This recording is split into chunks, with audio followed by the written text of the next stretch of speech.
கிருஷ்ணகிரி போச்சம்பள்ளி அருகே பள்ளி மாணவி வன்கொடுமை சம்பவத்தை கண்டித்து பாமகவினர் ஆர்ப்பாட்டத்தில் ஈடுபட்டு வருகின்றனர். அது தொடர்பான காட்சிகளை பார்த்து வருகிறோம். கூடுதல் விவரங்களை செய்தியாளர் பாஸ்கர் வழங்க கேட்கலாம். வணக்கம் பாஸ்கர், கூடுதல் விவரங்கள். வணக்கம் வினிதா. கிருஷ்ணகிரி மாவட்டம், அதாவது போச்சம்பள்ளி அருகே அரசு நடுநிலைப் பள்ளியில் நடந்த அதாவது குழந்தைக்கு நடந்த பாலியல் வன்கொடுமை தொடர்பாக கிருஷ்ணகிரி வட்டாட்சியர் அலுவலகம் அருகே பாட்டாளி மக்கள் கட்சி சார்பாக 100க்கும் மேற்பட்டோர் பாதிக்கப்பட்ட சிறுமிக்கு ஆதரவாக ஆர்ப்பாட்டத்தில் ஈடுபட்டனர். குறிப்பாக பள்ளி செல்லும் குழந்தைக்கு பள்ளியின் ஆசிரியர்களே வன்கொடுமை செய்த சம்பவத்தை மிகவும் கண்டிக்கத்தக்கது எனவும், சட்டம் ஒழுங்கை காக்க தவறிய முதலமைச்சர், அதாவது தமிழக முதலமைச்சர் தனது பதவியை ராஜினாமா செய்ய வேண்டும் என பல்வேறு கோரிக்கைகளை வைத்து கோஷங்கள் எழுப்பி ஆர்ப்பாட்டத்தில் ஈடுபட்டனர். இந்த ஆர்ப்பாட்டத்தில் கிருஷ்ணகிரி கிழக்கு மாவட்ட தலைவர் ராஜசேகர் தலைமையில் நடைபெற்றது.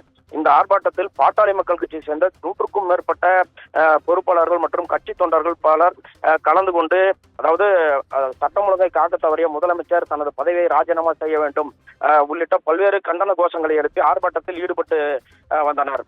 வினிதா, விவரங்களுக்கு நன்றி பாஸ்கர்.